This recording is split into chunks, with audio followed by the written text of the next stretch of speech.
Hello students, welcome back to Catalyst YouTube channel. Made simple series में कई सारे lectures आपके लिए हम लोग लेके आ रहे हैं, जिसमें ऑलरेडी म्यूटेशन का लेक्चर कवर हो चुका है।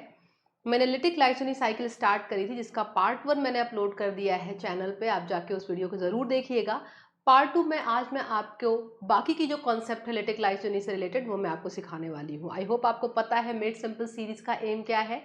हम आपके सिलेबस से मैक्सिमम वो इंपॉर्टेंट टॉपिक लेके आ रहे हैं with all the concepts and questions, जिनसे आपके एग्जाम में ज़्यादा क्वेश्चंस बनते हैं। तो मेड सिंपल सीरीज के साथ जुड़े रहिएगा, बहुत फ़ायदा होगा। हम जितना भी टाइम आपका लेंगे 30 मिनट, 40 मिनट, 50 मिनट्स, उसमें आप कुछ ना कुछ ऐसा सीख के जाएंगे जो आपको एग्जामिनेशन पॉइंट ऑफ व्यू से बहुत हेल्प जो आपको करने वाला है। ठीक है, तो ये लिटिक लाइसोनी का टॉपिक मैंने स्टार्ट किया था, जिसमें हम लोगों ने पार्ट 1 में क्या समझा था कि लिटिक लाइसोनी हम कहाँ पढ़ते हैं, बैक्टीरियोफाज की लाइफ साइकिल कैसे होती है, लिटिक साइकिल क्या है, लाइसोनी साइकिल क्या है, कितने टाइप्स के फाजेस होते हैं, वायलेंट फाजेस क्या है, टेम्परेट फाजेस क्या है, या वायलेंट फाज का जो एग्जाम्पल हमने पढ़ा था T4, उसकी लाइफ साइकिल भी हमने डिस्कस की थी। ये वीडियो 1 जो मैंने अपलोड किया है उसमें सारी चीज़ें आपको मिल जाएंगी, और मुझे बताने की ज़रूरत नहीं कि टॉपिक आपको बहुत इंपॉर्टेंट है। फ्रीक्वेंटली क्वेश्चंस मिलते हैं आपको यहाँ से। आज जो टॉपिक हम लोग कवर करेंगे वो पार्ट 2 होगा, जिसमें हम बैक्टीरियोफाज लेम्डा को एज एन एग्जाम्पल देखेंगे, और बैक्टीरियोफाज लेम्डा के थ्रू हम लिटिक लाइसोजेनी दोनों साइकिल को समझने की कोशिश करेंगे, जिसमें लाइसोजेनी को पहले ब्रीफली हम डिस्कस करेंगे। ठीक है, तो बढ़ते हैं आगे। अच्छा, एक चीज़ मैं आपको बता दूं कि जो कंटेंट अभी आपको इस पूरे सिस्टम में, पूरे कॉन्सेप्ट एक्सप्लेनेशन में देखने को मिलेगा, इवन जो PYQs हम लोग सॉल्व करेंगे, उसके लिए आप ये कैटलिस्ट की MCQ बुक यूज़ कर सकते हैं for previous year questions. And जो कंटेंट अभी आपको स्क्रीन पे मिलेगा, या जो भी कंटेंट मैंने पिछले वीडियो में यूज़ किया था, वो सारा कंटेंट आपको यहाँ जो स्क्रीन पर जो बुक दिख रही है लाइफ साइंसेज की वॉल्यूम 1 की, fundamental of life sciences volume 1 की जो कैटलिस्ट की थियरी बुक है, वहाँ पर आपको सारा कंटेंट मिल जाएगा। ठीक है, क्योंकि कंटेंट होता है तो आपकी पढ़ाई थोड़ी ज़्यादा इफेक्टिव होती है। ठीक है, अब चलिए आगे बढ़ेंगे। तो सबसे पहले बात करेंगे बैक्टीरियोफाज लेम्डा की। अगर आप रिकॉल करें लास्ट लेक्चर को, तो हम लोगों ने डिस्कस किया था कि दो तरीके के फाजेस होते हैं, वायलेंट और temperate. Violent lytic phase cycle show करता था, और जो टेम्परेट फाज था वो लिटिक लाइसोनी दोनों शो कर सकता था। तो जो बैक्टीरियोफाज लेम्डा है, it is an example of temperate phage first of all. ठीक है, and if it is temperate phage then it can follow either lytic और लाइसोजेनी साइकिल। एंड इसलिए बहुत इंटरेस्टिंग है कि एक ही जीनोम आप सोचिए, वो एक टाइम पे लिटिक फॉलो कर रहा है, दूसरे टाइम पे लाइसोजेनी फॉलो कर रहा है, राइट। तो है ना इंटरेस्टिंग थोड़ा सा कि एक ही जीनोम में एक टाइम पे एक सेट ऑफ जीन एक्सप्रेस हो रहे हैं, दूसरे टाइम पे दूसरे सेट ऑफ जीन एक्सप्रेस हो रहे हैं, राइट। तो फर्स्ट पॉइंट देखिए, पहले तो आपको स्ट्रक्चरल डिटेल बताई गई कि बैक्टीरियोफाज लेम्डा है कैसा। तो ये एक कॉलीफाज है, जस्ट लाइक T4। ये भी ई कोलाई को एज ए होस्ट यूज करता है अपने सर्वाइवल के लिए। एंड इसके अगर डीएनए की बात करें तो इसमें 50 जीन्स कुछ मिलते हैं, और इसका जो डीएनए होता है ये भी डबल स्टैंडर्ड होता है, आपके एग्जाम में पूछा गया है। ठीक है, एंड जब ये अपना डीएनए इंजेक्ट करता है ई कोलाई में, क्योंकि ये क्या करेगा, होस्ट की तरीके से यूज करेगा ई कोलाई को, उसमें अपना डीएनए इंजेक्ट करेगा।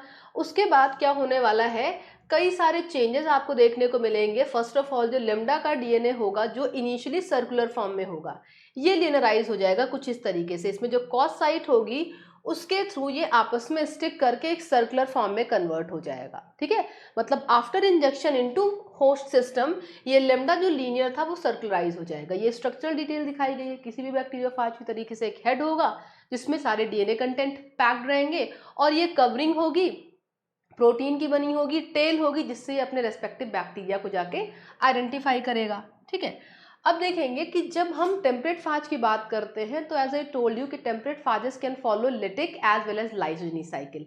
तो किस कंडीशन में लिटिक करेंगे, कब लाइसोजेनी करेंगे, और पाथ क्या होगा, वो यहाँ पर आपको बताया गया है। ठीक है, तो यहाँ पर ध्यान से देखिए, ये लेम्डा का डीएनए दिखाया गया, लेम्डा का स्ट्रक्चर जिसके हेड में डीएनए पैक्ड होगा, और इस प्रोसेस में एक आएगा होस्ट। होस्ट क्या है, E coli, because it is कॉलीफाज, right.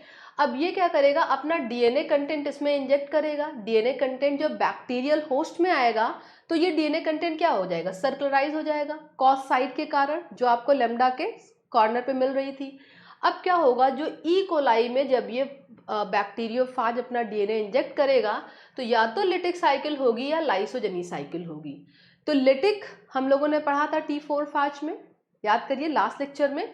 तो उसमें हमें क्या मिलता था कि जो वायरस था वो अपने सर्वाइवल की चिंता थी, उसको वो अपने नंबर्स इंक्रीज करना चाह रहा था, इसलिए यहाँ पर आपको क्या मिलती है, वायरल की प्रोजेनी के नंबर्स बढ़ते हुए दिखते हैं और ये सेल को फाइनली बस्ट करके रिलीज हो जाते हैं। मतलब फाज का सर्वाइवल मतलब लिटिक। ठीक है, तो यहाँ पर क्या होगा, मेनी वायरल क्रोमोसोम कई सारे बने और फिर इनके हेड टेल वाले जीन बने, वायरस को असेंबल किया गया, फिर जो बैक्टीरियल सेल वॉल थी उसको लाइसोजाइम से ब्रेक करके ये रिलीज हो जाएंगे और इनके नंबर्स इंक्रीज हो जाएंगे। तो ये साइकिल कौन सी हो गई, लिटिक साइकिल हो गई, जिसमें बैक्टीरियल सिस्टम का डिस्ट्रक्शन होगा, जिसमें बैक्टीरियल सिस्टम का डिस्ट्रक्शन होगा। अब अगर हम बात करें सेकेंड साइकिल की, जिसपे आज का पूरा लेक्चर फोकस्ड है, और हाँ इस पे क्वेश्चन भी आपको काफी सारे मिलते हैं। So this is lysogenic cycle. Lysogeny में क्या होगा, बैक्टीरियोफाज का डीएनए, ध्यान से सुनिए, बैक्टीरियोफाज का डीएनए जो होस्ट है उसके डीएनए में खुद को इंटीग्रेट कर लेगा और इंटीग्रेशन की प्रोसेस में आपको जो रिकॉम्बिनेशन मिलेगा वो साइट स्पेसिफिक रिकॉम्बिनेशन मिलेगा। फाज में एक साइट आपको मिलेगी ATTP नाम से, ATTP नाम से बैक्टीरियोफाज में एक साइट होगी, और बैक्टीरिया में आपको ATTB नाम से एक साइट मिलेगी, जिस साइट से जाकर ये दोनों एक दूसरे से अटैच होंगे थ्रू साइट स्पेसिफिक रिकॉम्बिनेशन। अब जब बैक्टीरियोफाज डीएनए में अपना जीनोम इंटीग्रेट कर लेगा तो इस स्ट्रक्चर को हम क्या बोलते हैं, lambda prophage. Now it is known as lambda prophage, right. और इस प्रोसेस के थ्रू क्या होगा, ये इसको पैसिव तरीके से अपने डीएनए को बैक्टीरियल डीएनए में इंटीग्रेट करके अपने नंबर को इंक्रीज करेगा थ्रू पैसिव मोड। मतलब होस्ट के सिस्टम पे डिपेंडेंट होके इसका डीएनए भी होस्ट के साथ साथ रेप्लिकेट करता रहेगा, और ये क्या करेंगे, जैसे जैसे बैक्टीरियल ग्रोथ होगी, बैक्टीरिया डिवाइड करेगा, वैसे वैसे इसके नंबर भी इंक्रीज करते जाएंगे। तो एक तरीके से हम कह सकते हैं कि जो लाइसोजेनी होती है ये बैक्टीरिया के लिए ज़्यादा फेवरेबल है, राइट। अगर लाइसोजेनी होगी तो बैक्टीरियल सिस्टम पूरी तरीके से खत्म नहीं होगा, तो लाइसोजेनी बैक्टीरिया के लिए ज़्यादा सूटेबल है। और फाज जो है अगर वो लिटिक फॉलो करेगा तो फाज के नंबर्स इंक्रीज होंगे। तो ये कहानी आपको समझ में आई कि जो इनसाइड सेल जब सर्कुलर लेमडा होगा तो या तो ये एंटर कर सकता है लिटिक पाथवे में, during which it reproduces and encodes enzyme that lyse the host cell, खुद को रिप्रोड्यूस करेगा और ऐसे एंजाइम सिक्रीट करेगा जो होस्ट सेल को डिस्ट्रॉय कर दे। दूसरा, it can also enter lysogenic pathway, जिसमें हम लोगों ने ये वाला कॉम्बिनेशन देखा कि बैक्टीरिया और गेस्ट का जो डीएनए है, बैक्टीरियोफाज का जो डीएनए है वो इंटीग्रेट होगा और साथ साथ में ये मल्टीप्लाई करेंगे। ठीक है, तो ये तो कहानी हो गई कि कोई ना कोई इसमें से एक एक्सप्रेस करेगा। ठीक है, अब आगे देखिए, आपको दिया गया कि अगर लाइसोजेनी की बात करें तो यहाँ पर हमें प्रोफाज मिला था, याद करिएगा, दिस वाज प्रोफाज स्ट्रक्चर। ठीक है, और एक इंपॉर्टेंट चीज कि अगर इस प्रोफाज को हमें कंटिन्यू करना है, मतलब अगर लाइसोजेनी कंटिन्यू होनी है तो वो सारे जीन्स जो लिटिक को फाइनली लिटिक में कन्वर्ट करने के लिए रिस्पॉन्सिबल थे, उसमें से कई सारे जीन जो क्रूशल स्टेप पे पार्टिसिपेट करेंगे उनको शट ऑफ कर दिया जाएगा। ठीक है, तो एक लाइन दी गई है कि in this integrated state the lambda chromosome is called prophage and for this state to continue the genes of the prophage that encode products involved in the lytic pathway must not be expressed, कि during lysogeny जितने भी jeans lytic cycle के लिए responsible थे उन सभी jeans को shut off करके रखा जाएगा, उनका एक्सप्रेशन ऑन नहीं होगा। ठीक है, इसके बाद इस डायग्राम में आपको दिखाया गया कि भाई जो साइट स्पेसिफिक रिकॉम्बिनेशन हो रहा था उसमें दो साइट इंपॉर्टेंट होंगी, एक बैक्टीरियोफाज में और एक बैक्टीरिया में होगी, तभी साइट स्पेसिफिक रिकॉम्बिनेशन होगा। आप देख सकते हैं लेम्डा का डीएनए था, पहले सर्कुलर फॉर्म में कन्वर्ट हुआ। अब देख सकते हैं आप site specific recombination ATTB in bacteria and ATTP in bacteriophage, दोनों मिल गए तो प्रोफाज बन गया। लेकिन इंटीग्रेशन हुआ, अब इंटीग्रेशन हो रहा है मतलब ए जीनोम दूसरे जीनोम में इंटीग्रेट कर रहा है। So for this process we need a specific enzyme that is encode by INT gene. एक INT जीन होगा जो एनकोड करेगा इंटीग्रेज नाम का एंजाइम, और ये इंटीग्रेज जो है ये इंपॉर्टेंट रोल प्ले करेगा इस ATTB साइट को ATTP साइट के साथ कंबाइन होने में। ठीक है, तो यही पॉइंट आपको दिया गया कि लेम्डा क्रोमोसोम अकर साइट स्पेसिफिक रिकॉम्बिनेशन, जिस प्रोसेस में ATTB होगा और ATTP होगा, और इंटीग्रेशन जो होगा वो लेम्डा इंटीग्रेज के थ्रू होगा, जिससे जो ये डीएनए है और ये डीएनए ये दोनों कोवेलेंटली एक दूसरे के साथ में कनेक्ट हो जाएंगे। एंड अगर इस प्रोफाज को हमें कंटिन्यू रखना है तो वो सारे जीन्स जो बैक्टीरियोफाज को बनाने में, उसको असेंबल करने में इन्वॉल्व है, उनको ऑफ करके रखेंगे, जिसकी स्टोरी यहाँ पर दी गई कि for this state to continue we are talking about prophage, that is for lysogeny cycle, the genes of the prophage that encode products involved in the lytic pathway, for example enzymes involved in the replication of phage, DNA structural protein जो head या tail वाली protein होंगी, and required for the phage morphogenesis, and the lysozyme that catalyze the lysis must not be expressed। भाई अगर लाइसोजनी करनी है फिर तो बैक्टीरियोफाज के डीएनए को बैक्टीरिया के डीएनए के साथ साथ चलना है, तो सारे वो जीन जो बैक्टीरियल सिस्टम को डिस्ट्रॉय करने के लिए काम कर रहे थे या फाज को असेंबल करने के लिए जरूरी थे, उनको ऑफ करके रखेंगे, चाहे वो बैक्टीरियोफाज के स्ट्रक्चरल जीन हो या लाइसोजाइम वाला जीन हो जो लाइसोजाइम बना के बैक्टीरियल सेल वॉल को डिग्रेड करे, वो सारे जीन्स यहाँ पे ऑफ रहेंगे। ठीक है, बहुत ही लॉजिकल कॉन्सेप्ट है। और लास्ट में एक पॉइंट और दिया गया कि only genes required for lysogeny state maintenance must be expressed, कि वो वाले जीन्स का एक्सप्रेशन यहाँ पर कंटिन्यू रहेगा जो लाइसोजेनी की प्रोसेस को कंटिन्यू करने में हेल्प करेंगे। ठीक है, देखिए कैटलिस्ट की किताबों की यही सबसे अच्छी बात है कि यहाँ पर डायग्रामेटिक रिप्रेजेंटेशन और चीज़ों को इतने सिस्टमेटिक तरीके से दिया गया है कि अगर आप अपना समय थोड़ा सा निकाल के ढंग से चीज़ों को पढ़ेंगे तो आपको 4 किताबें पढ़ने की ज़रूरत नहीं पड़ेगी। ठीक है, ये गारंटी है। जो टॉपिक आप यहाँ पर पढ़ेंगे मेड सिंपल सीरीज़ में, अगर ढंग से आपने कर लिया, इतना मैं एश्योर करती हूँ आपको कि वो टॉपिक आपको कहीं और से पढ़ने की ज़रूरत नहीं पड़ेगी। इतना अच्छे से आप कॉन्सेप्ट को समझेंगे यहाँ पे। ठीक है, आगे बढ़ेंगे तो नेक्स्ट आपको दिया गया एक कॉन्सेप्ट दी गई है। कॉन्सेप्ट क्या है? लाइसोजेनिक कन्वर्जन की। लाइसोजेनिक कन्वर्जन क्या है कि जब बैक्टीरियोफाज बैक्टीरिया में अपना डीएनए इंटीग्रेट करके प्रोफाज बना लेता है, उसके बाद जो बैक्टीरिया है उसमें आपको कुछ एडवांटेजेस बैक्टीरिया में देखने को मिलते हैं, क्योंकि बैक्टीरिया में कुछ चेंजेस इंट्रोड्यूस होते हैं जो पहले नहीं थे, बिफोर इन्फेक्शन नहीं थे। जब तक बैक्टीरियोफाज बैक्टीरिया में एंटर नहीं कराया था अपना डीएनए, तब तक वो चीज़ें आपको नहीं मिल रही थी।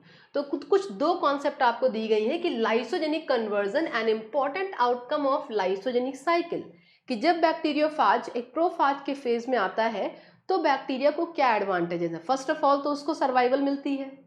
लिटिक में तो बैक्टीरिया के काम कहानी खत्म थी, यहाँ पर ऐसा नहीं हो रहा है, right. So another important outcome of lysogeny is lysogenic conversion. It involves phage induced phenotypic changes in the host. देखो इंपॉर्टेंट चीज है कि फाज के आने पे होस्ट में आपको कुछ फिनोटिपिक चेंजेस मिल रहे थे जो इनिशियली नहीं थे। पहली कहानी दी गई सुपर इम्यूनिटी की, दूसरी कहानी दी गई अल्टर्ड पैथोजेनिक प्रॉपर्टी की। तो सुपर इम्यूनिटी में आपको क्या बताया गया कि मान लेते हैं एक बैक्टीरिया था और उसको किसी फाज ने आके इन्फेक्ट किया।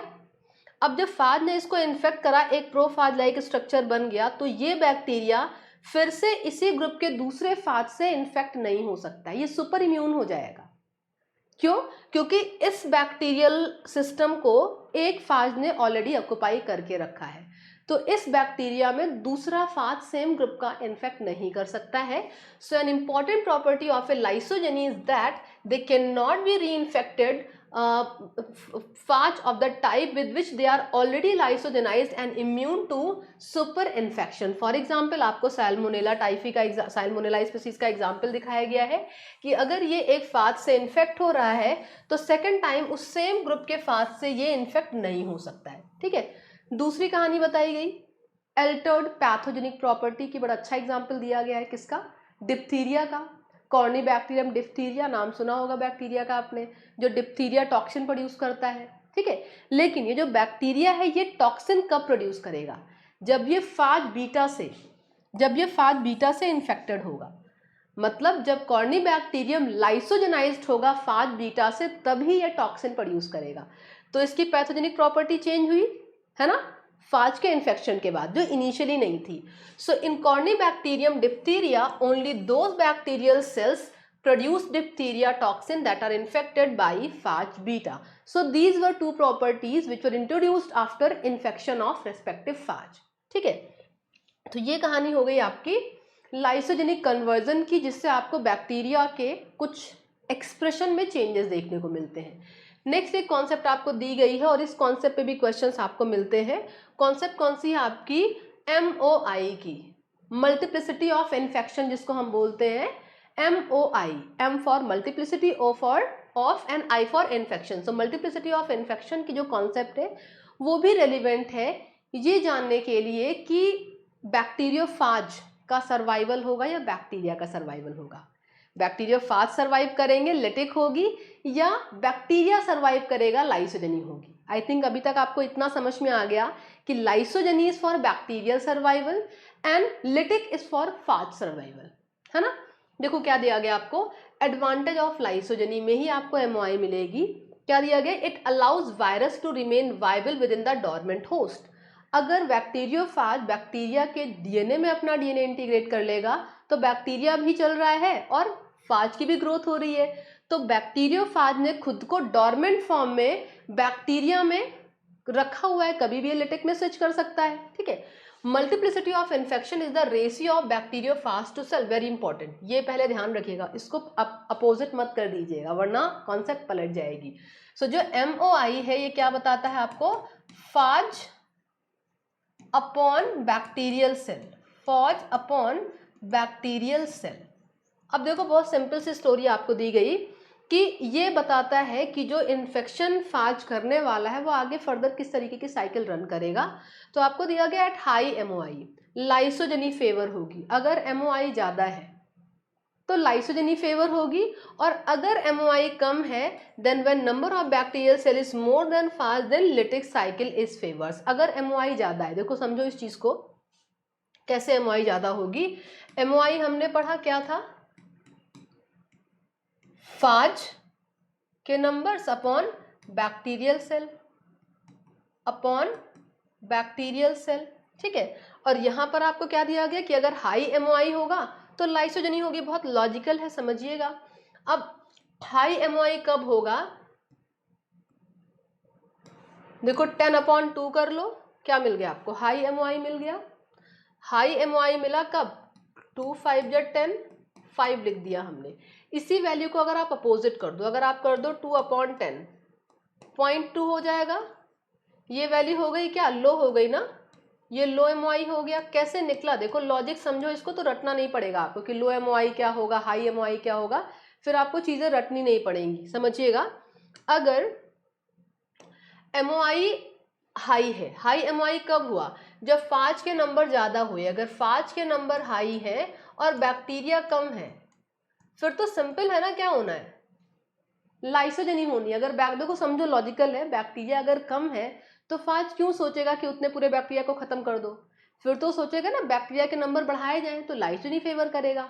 लेकिन अगर फाज ऑलरेडी कम है और बैक्टीरिया ज्यादा है, फिर तो कहेगा कुछ को डिस्ट्रॉय करो, सर्वाइव करते रहेंगे, क्या दिक्कत है। तो अगर बैक्टीरियल नंबर ज्यादा है तो लाइसोजेनी नहीं होगी, लिटिक होगी, और अगर बैक्टीरियल नंबर कम है तो लाइसोजेनी होगी, ताकि बैक्टीरिया के सर्वाइवल को फेवर किया जाए। सो ये कॉन्सेप्ट थी आपकी एमओआई की, कि अगर हाई एमओआई होगा तो लाइसोजेनी स्टेबल होगी, और अगर लो एमओआई होगा तो लिटिक स्टेबल होगी, ठीक है। इसके बाद एक कॉन्सेप्ट आपको दी गई कि जब लाइसोजेनी और लिटिक की कॉन्सेप्ट आप डिस्कस करेंगे तो कैसे लाइसोजेनी को स्टेबल किया जाएगा या लिटिक को कैसे सप्रेस करके रखेंगे। तो कुछ 3 तरीके के सर्किट में आपको जो है रेगुलेटरी सीक्वेंसेस मिलते हैं, आप कह सकते हैं, जिनके बेसिस पे पूरी साइकिल कंट्रोल होती है। तो देखिए, in a lysogenic bacterium the genes of the prophage that encode protein required for the lytic pathway must not expressed and the lytic cycle genes of prophage are kept turned off in lysogeny, कि जो lytic वाले थे उनको of करके रखा जाएगा by a simple repressor operator promoter. इन सबका बहुत डिटेल में कॉन्सेप्ट अभी हम लोग डिस्कस करेंगे। रिप्रेसर बनेगा जो रेस्पेक्टिव ऑपरेटर साइट पे जाके बाइंड करेगा, जिससे कि जो आरएनए पॉल है वो प्रमोटर पे बाइंड नहीं कर पाएगा। तो इसकी पूरी स्टोरी आपको मिलेगी रिप्रेसर ऑपरेटर प्रमोटर की, जिसके थ्रू लिटिक पाथवे कास्केड को ऑफ रखा जाएगा और लाइसोजेनी को क्या किया जाएगा, प्रमोट किया जाएगा, ठीक है। नेक्स्ट पॉइंट देखिए, बड़ा इंटरेस्टिंग पॉइंट है जो पूरी लिटिक लाइसोजेनी को कंट्रोल करता है। जो लाइनें यहाँ पर आपको दी गई है ना, ये बहुत इंपॉर्टेंट है। देखो, which cycle will lead is a result of race between product of CI and CRO gene actually आपको 2 जीन मेजर वाले मिलते हैं, ऑल्दो और बहुत सारे हैं, बट 2 मेन जीन है जिसमें एक CI जीन आपको मिलता है और एक क्रो जीन मिलता है। अगर CI जीन एक्सप्रेस होगा, ये लेमडा रिप्रेसर बनाएगा, तो ये ऑपरेटर को ऑक्युपाई करेगा और ये लीड करेगा किसको, लाइसोजेनी को। ध्यान से समझिए, अगर CI जीन एक्सप्रेस होगा तो ये लाइसोजेनी को फेवर करेगा, लेकिन अगर क्रो जीन एक्टिव होगा तो ये क्रो प्रोटीन बनाएगा, जिससे कि क्या होगी, लिटिक साइकिल चलेगी। क्या होगी, लिटिक साइकिल चलेगी। सो क्या दिया गया, in the end if CI gene encode lambda repressor, CI gene का जो प्रोटीन प्रोडक्ट है वो एक रिप्रेसर है, नाम क्या है, लेमडा रिप्रेसर, एंड ऑक्युपाइज की regulatory operator site lysogeny occurs. अगर CI ने लेमडा बनाया, लाइसोजेनी होगी, and if another crow gene encoded crow protein occupies the site, lytic development occurs.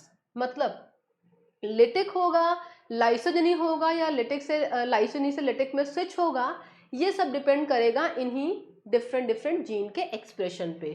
So the complex regulatory cascade of lambda life cycle are explain under following heads. या तो lambda lysogeny follow करेगा, या तो lambda lytic follow करेगा, और या फिर switch होगा जो हम लोगों ने पढ़ा था, लाइसोजेनिक इंडक्शन।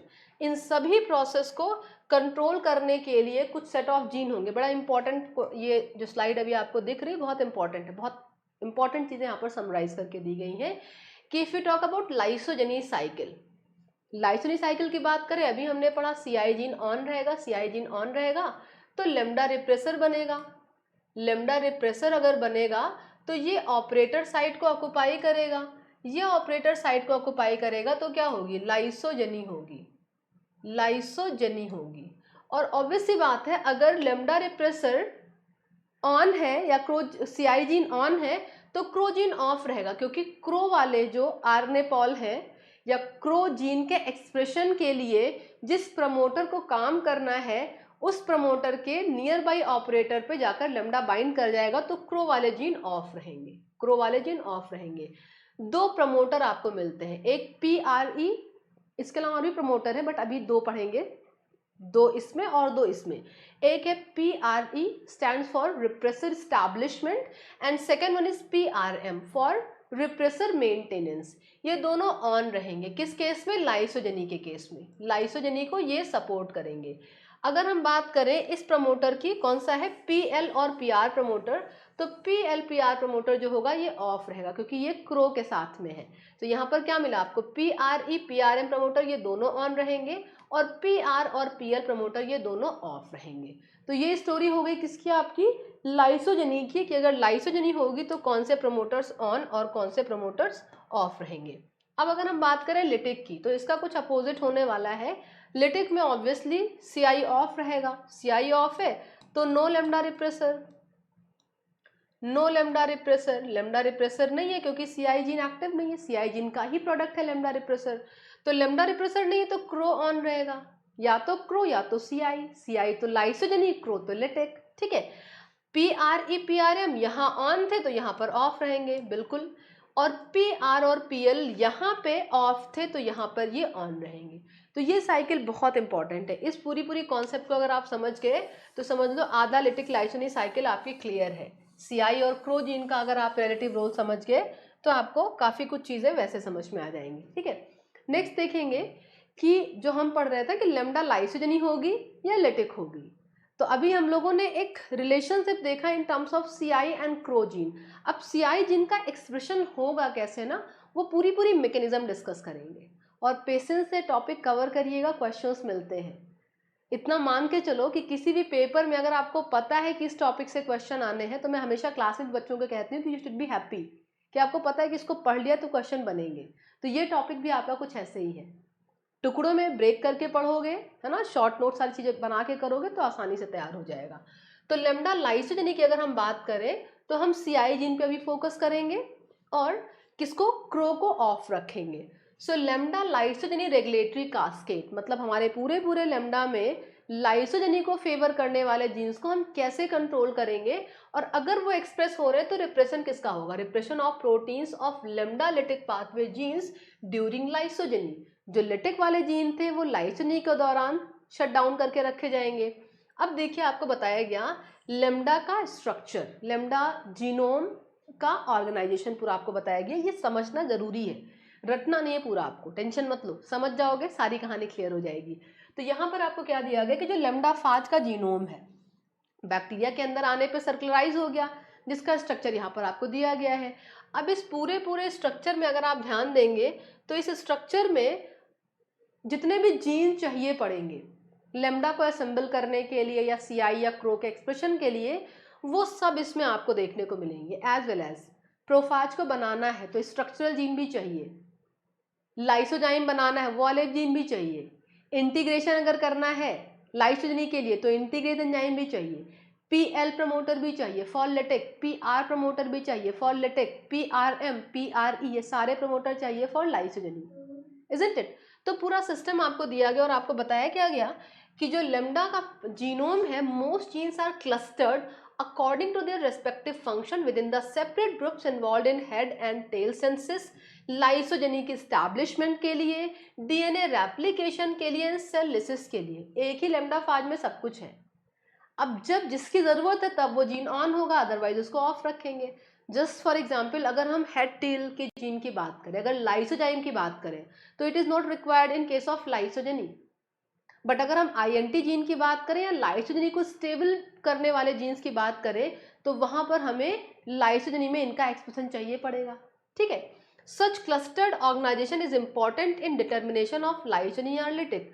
अगर इतना क्लस्टर्ड तरीके से, इतना प्रॉपर तरीके से जीन का अरेंजमेंट नहीं होता लेमडा में तो इतना सिस्टमेटिक अप्रोच इनको लाइफ साइकिल को लेके नहीं मिलता कि अभी लिटिक करनी है और अभी लाइसोजेनी करनी है, ठीक है।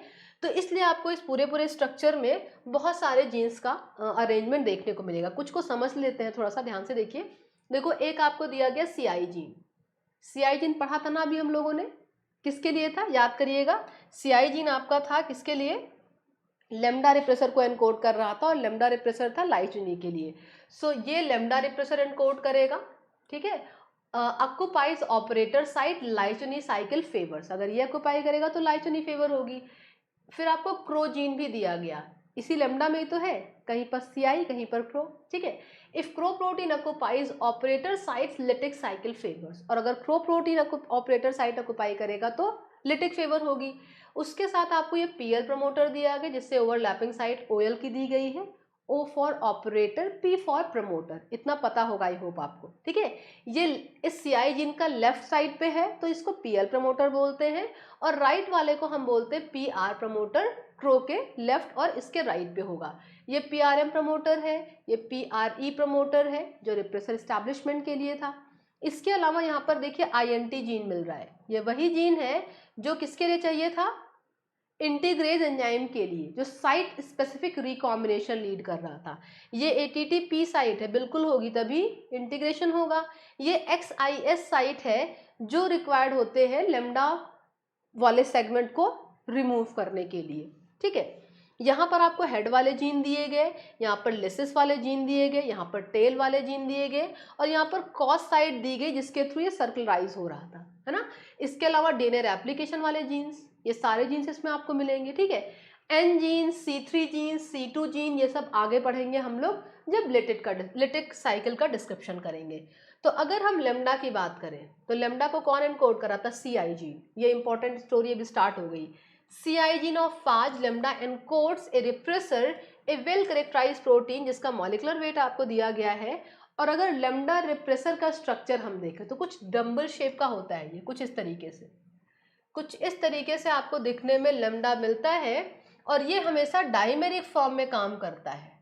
ये हमेशा डाइमेरिक फॉर्म में काम करता है जिसमें आपको कुछ 3 डोमेन मिलती हैं। एक डोमेन आप देख सकते हैं, a DNA binding domain at the amino terminus, भाई ये पॉलीपेप्टाइड है। रिप्रेसर क्या है, प्रोटीन है। हर एक प्रोटीन का एक एन टर्मिनस होता है, एक सी टर्मिनस होता है। तो अगर इस पॉलीपेप्टाइड की हम बात करें तो यहाँ पर आपको क्या दिया गया कि जो इसका अमाइनो टर्मिनस है, suppose this is amino terminus, a N terminus है, तो ये क्या करेगा, इस टर्मिनस से जाकर ऑपरेटर साइट पे बाइंड करेगा, ऑपरेटर साइट पे बाइंड करेगा। डीएनए बाइंडिंग डोमेन का मतलब क्या है, रिप्रेसर किस पे बाइंड करेगा, ऑपरेटर साइट पे बाइंड करेगा। जो रेगुलेटरी सीक्वेंस है उसके ऑपरेटर पे जाकर रिप्रेसर बाइंड करता है, पता होगा आपको, आरएनए पॉल प्रमोटर पे बाइंड करता है, ठीक है।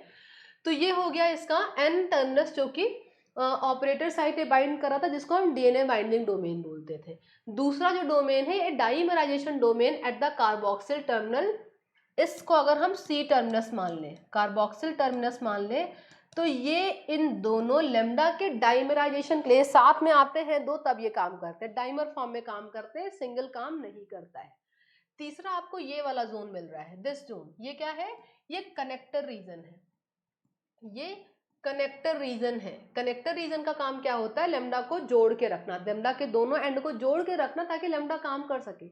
समझो अगर यहाँ पर हम कोई प्रोटीएज लगा के, अगर कोई प्रोटीएज यहाँ पर लगाकर इस कनेक्टर रीजन को क्लीव कर दें, प्रोटीन है ना, तो प्रोटीएज ही लगाएंगे कट करने के लिए, तो अगर प्रोटीएज से इसको कट कर देंगे तो लेमडा हमारा इनएक्टिव हो जाएगा, इसकी इंटीग्रिटी लॉस्ट हो जाएगी, तो इसका जो रिप्रेसर वाला फंक्शन था वो खराब हो जाएगा, वो ये एक्ट नहीं करेगा। ठीक है, तो ये तो हो गई लेमडा स्ट्रक्चर की रीजन की DNA binding domain amino terminus पे, डाइमराइजेशन डोमेन सी टर्मिनस पे, और सेंट्रल कलेक्टर रीजन है जो दोनों डोमेन को आपस में कनेक्ट रखता है। अब देखेंगे ये द मोस्ट इंपॉर्टेंट डायग्राम, ये वाला डायग्राम बहुत इंपॉर्टेंट है, डायरेक्टली क्वेश्चंस आपको इस डायग्राम से मिलेंगे। ठीक है, क्या दिया गया यहाँ पर कि जो सीआई रिप्रेसर है, सीआई मतलब सीआई जीन ने जो लेमडा रिप्रेसर एनकोड किया, ये कैसे काम कर रहा है, binds to two operator regions that control transcription of lambda gene involve in lytic growth. अब समझो बड़ी इंटरेस्टिंग सी कहानी है, इस डायग्राम पे थोड़ा फोकस करिएगा ध्यान से। देखो ये आपको दिया गया CI gene, this is CI gene. ठीक है, सीआई जीन के पास में आपको क्या मिल रहा है, इसका मतलब सीआई जीन अगर एक्सप्रेस होगा तो भाई डीएनए से पहले ट्रांसक्रिप्शन होगा, रेप्लिकेशन के बाद ट्रांसक्रिप्शन होगा, फिर ट्रांसलेशन होगा। तो सीआई जीन ने ट्रांसक्रिप्शन के बाद बनाया एमआरएनए, एमआरएनए का 5 प्राइम एंड 3 प्राइम एंड सबको पता है, सिंपल। फिर ट्रांसलेशन हुआ तो प्रोटीन हमारी बन गई रिप्रेसर वाली, N terminal C terminal domain with connector region. उसके बाद क्या होगा, एक्टिव रिप्रेसर कब होगा, जब ये डाइमर बनाएगा, ये भी हम लोग पढ़ चुके हैं कि रिप्रेसर तभी एक्टिव होगा, तभी अपना काम करेगा जब ये डाइमर बना लेगा। अब देखो कैसे ये क्रो को शट ऑफ कर रहा है, क्रो को कैसे ये चेक कर रहा है, उसके एक्सप्रेशन को कैसे ब्लॉक कर रहा है, ये आपको इस डायग्राम में बताया गया। ध्यान से देखिए, जो ये लेमडा रिप्रेसर था ये डाइमेरिक फॉर्म में जब हुआ तब आके, ये डायग्राम पे थोड़ा फोकस करिएगा, इसमें आपको क्या दिया गया,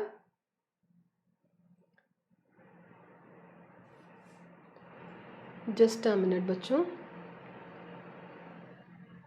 ठीक है, यहाँ पर ध्यान दीजिएगा, जस्ट अ मिनट।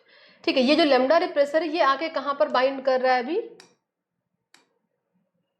ये लेमडा रिप्रेसर आके OR1 पे बाइंड कर रहा है, फिर OR2 पे बाइंड कर रहा है, बट OR3 वाली साइट अभी भी वैकेंट है, इस पर भी बाइंडिंग नहीं हुई, अभी भी एम्प्टी है।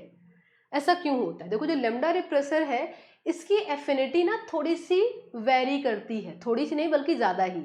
ये R1, ये ओ समझ पा रहा है ना, these are operator site, OR1 OR2 OR3 operator site है जहां पर हमारा लेमडा रिप्रेसर डाइमेरिक फॉर्म में आके बाइंड करता है, और ये सबसे पहले बाइंड किस पे करने वाला है, OR1 पे, फिर ये OR2 पे जाएगा, और जब इसकी कॉन्सेंट्रेशन बहुत ज़्यादा होगी तब ये OR3 पे जुड़ेगा। मतलब हम इसकी एफिनिटी कुछ इस सेंस में लिख सकते हैं, कैसे लिख सकते हैं कि जो लेमडा है हमारा ये सबसे पहले OR1 पे जुड़ेगा, इसकी एफिनिटी सबसे ज़्यादा OR1 के लिए है, followed by OR2, followed by OR3।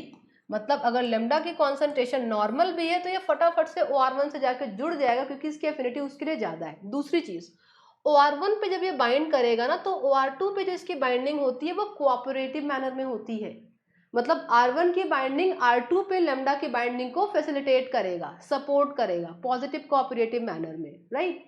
तो OR1 और OR2 साइट ऑक्युपाइड हो गई। सिमिलरली यहाँ पर अगर आप देखें तो OL1 और OL2 साइट भी ऑक्युपाइड होगी क्योंकि इसके लिए भी एफिनिटी कुछ ऐसी होगी, OL1 OL2 एंड OL3, कुछ ऐसी एफिनिटी यहाँ पर भी आपको मिलेगी, L1 L2 के लिए ज़्यादा, L3 के लिए बहुत कम।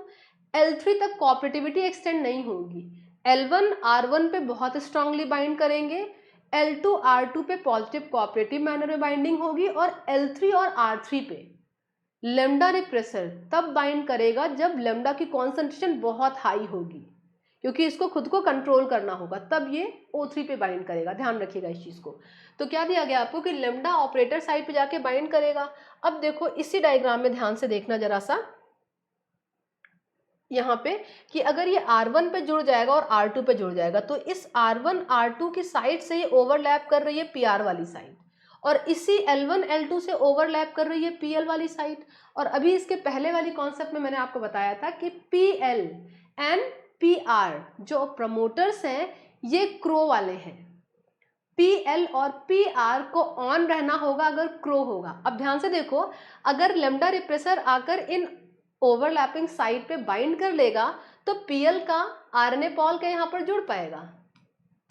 RNA पॉल तो यहाँ पर जुड़ नहीं पाएगा, ना ही PR का RNA पॉल यहाँ पर जुड़ पाएगा। और अगर RNA पॉल नहीं जुड़ेगा तो क्रो का जो एक्सप्रेशन होना था वो ऑफ हो जाएगा। ठीक है, क्रो का जो एक्सप्रेशन होना था, जो लिटिक साइकिल होनी थी, वो ऑफ हो जाएगी। तो वही स्टोरी यहाँ पर आपको दी गई कि with lambda repressor bound to two operators L1 R1 and L1 R1 और L2 R2। ठीक है, RNA pol can not bind to promoter sequence to initiate transcription. किसके लिए? क्रो के लिए। And in this way the lambda lytic genes continue to be transmitted from parental host progeny cell generation after generation। और जो crow वाले jeans थे वो ऐसा तो है नहीं डिस्ट्रॉय हो गए, बस एक्सप्रेस नहीं हुए यहाँ पे, तो अगले सिस्टम में ये कंटिन्यू किए जाएंगे, isn't it? आगे के सिस्टम में ये कंटिन्यू किए जाएंगे, बस इनका एक्सप्रेशन नहीं होगा। नेक्स्ट पॉइंट देखिए, इस पे क्वेश्चन आपको पूछा गया है, each lambda operator region L1R contains 3 repressor binding site OL1, OL2, OL3, OR1, R2, R3 कि लेफ्ट और राइट में जो रिप्रेसर बाइंडिंग साइट्स हैं, ऑपरेटर साइट्स हैं, वो 3 हैं, L1, L2, L3, R1, R2, R3, जिसमें respectively each nucleotide pair long with similar but not identical nucleotide sequence, and these sites are able to bind dimer of either lambda repressor or cro repressor protein but with various affinities. यही interesting है, देखो समझ लो एक चीज को, जब आप lambda की बात करते हैं, बहुत इंपॉर्टेंट फैक्ट बता रहे हैं, ध्यान से सुनना, नोट भी करना। लेमडा रिप्रेसर की जब एफिनिटी हम देखते हैं तो कुछ इस तरीके से होती है, OR1, OR2, OR3, OL1, OL2, OL3। जब हम क्रो प्रोटीन का प्रोडक्ट क्रो रिप्रेसर या क्रो प्रोटीन देखते हैं तो इसकी एफिनिटी ना आपको ठीक अपोजिट मिलती है। इसकी एफिनिटी में आपको क्या मिलता है, कुछ इस तरीके से, OR2 एंड OR3, मतलब इसकी एफिनिटी किसके लिए ज्यादा है? इसकी एफिनिटी ज्यादा है फॉर OR3, इसकी एफिनिटी ज्यादा है फॉर OR1 एंड OL1। यहाँ पर भी आप फिर से देखिए, जो सेकेंड वाला सीक्वेंस है वो भी समझ लेते हैं। अगर OL1 की बात करें तो भी आपको यही कहानी मिलेगी, OL2 and OL3।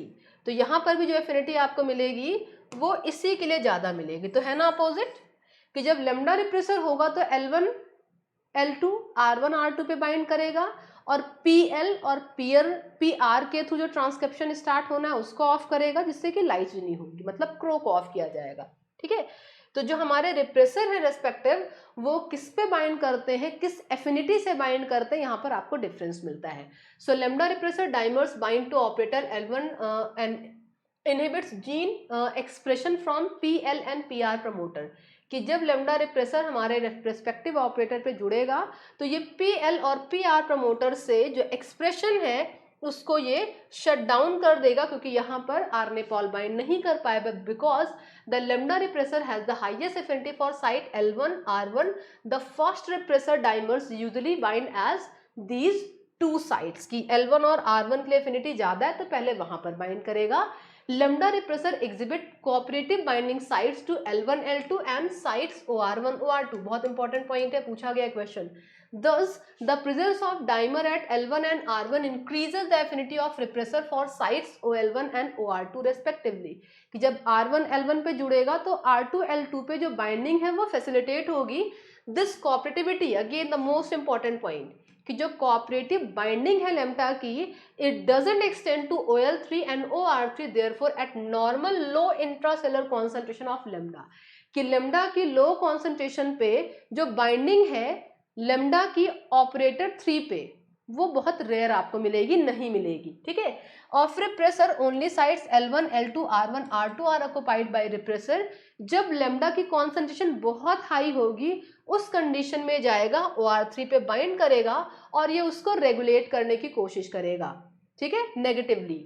In addition to 3 operator site, there are 2 strong and constitutive promoter PR and PL। आपने देखा 2 प्रमोटर थे PL and PR। ध्यान से समझना, जो PL प्रमोटर है और PR प्रमोटर है ये दोनों स्ट्रॉन्ग प्रमोटर हैं। These are strong promoter, ठीक है। जो लिटिक के लिए थे, ये किसके लिए थे, लिटिक के लिए थे। और जो आपको PRM मिलता है एज वेल एज PRE मिलता है, ये वीक प्रमोटर होते हैं। ये वीक प्रमोटर होते हैं जो लाइसोजेनी को फेवर करते हैं, लाइसोजेनी को फेवर करते हैं, ठीक है। सो यही आपको दिया गया कि PL एंड PR दो प्रमोटर स्ट्रॉन्ग प्रमोटर थे जो लिटिक को फेवर कर रहे थे।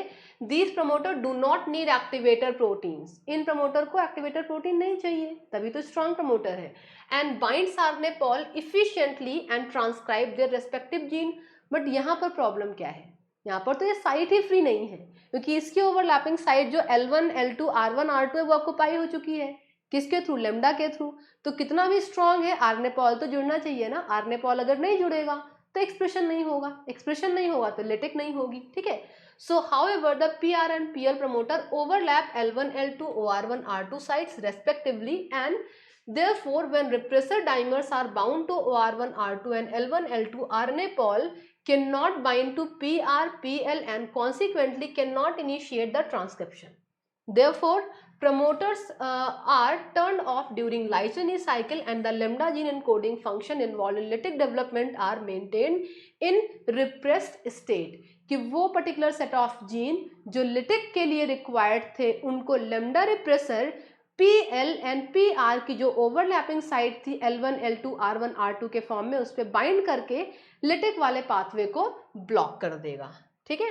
तभी तो रिप्रेसर वर्ड यूज करते हैं यहाँ पर।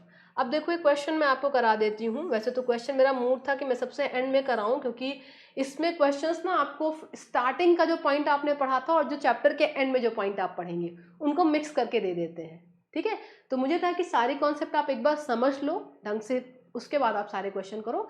बट ये चूंकि डायरेक्टली इससे है, केवल इसी कॉन्सेप्ट से, तो ये क्वेश्चन कर लेते हैं, ठीक है। देखिए क्या दिया गया, bacteriophage lambda protein CI and CRO are crucial regulator of the lysogeny and lytic cycle of the bacteriophage. बिल्कुल सही कह रहे हैं, CI for lysogeny and CRO for lytic, ठीक है। These proteins bind to rightward operator region consisting of R1, R2 and R3। आप देख सकते हैं CI gene OR3, R2, R1, R1 है, R2 है, OR3, क्योंकि CI जीन के राइट साइड पे ये प्रमोटर्स हैं, है ना। अब देखो क्वेश्चन सॉल्व करने से पहले जो नॉलेज कलेक्ट की है उसको रिकॉल कर लो कि लेमडा कहाँ बाइंड करेगा, यहाँ बाइंड करेगा। लेमडा कहाँ बाइंड करेगा, यहाँ बाइंड करेगा। और लेमडा OR1 और OR2 पे अगर बाइंड करेगा तो क्या रहेगा, CI ऑन रहेगा और CRO ऑफ रहेगा, CRO ऑफ रहेगा। ये कहानी अभी हम लोगों ने जस्ट कंप्लीट करी है। आपको क्या दिया गया, which one of the following statement about the regulation bye CI and CRO proteins is correct. इनमें से कौन सा स्टेटमेंट करेक्ट है, जून 23 का पेपर में आया हुआ क्वेश्चन है, ठीक है। पहला स्टेटमेंट देखिए, CRO binding to OR3 activates expression of CI। अगर CRO OR3 पे जुड़ जाएगा तो CI कैसे एक्सप्रेस होगा, CRO अगर OR3 पे जुड़ जाएगा तो CI का एक्सप्रेशन कैसे होगा, CI का एक्सप्रेशन नहीं होगा। CI binding to OR3 activates expression of CI and repress the expression of CRO, ये भी गलत दिया गया है। अगर CI हमारा O3 पे बाइंड करेगा तो एक्सप्रेशन ऑफ CI नहीं होगा। CI के एक्सप्रेशन के लिए लेमडा को 1 और 2 पे जुड़ना है, 3 पे अगर जुड़ेगा ना तो खुद ही को ब्लॉक कर देगा, इसलिए 3 पे नहीं जुड़ेगा। CI binding to OR1 and OR2 leads to repression of CI and CRO, ये भी गलत है। अगर CI जीन का प्रोडक्ट OR1 पे और OR2 पे जुड़ेगा तो ये रिप्रेस करेगा CRO को केवल, ना कि CI को। CRO को तो रिप्रेस करेगा बट CI को रिप्रेस नहीं करेगा। Coming to option D, CI binding to R1 and OR2। CI जब R1, R2 पे बाइंड करेगा leads to higher expression of CI and repression of CRO। क्या करेगा, लेमडा के एक्सप्रेशन को इंक्रीज करेगा, लेकिन क्रो के एक्सप्रेशन को यहाँ पर ब्लॉक कर दिया जाएगा। So as per statement, as per जितनी भी इंफॉर्मेशन हमने कलेक्ट करी, जो डी ऑप्शन हो जाएगा वो आपका करेक्ट हो जाएगा। ठीक है, तो अभी लाइसोजेनी का लगभग फर्स्ट पार्ट हम लोगों ने कवर कर लिया है।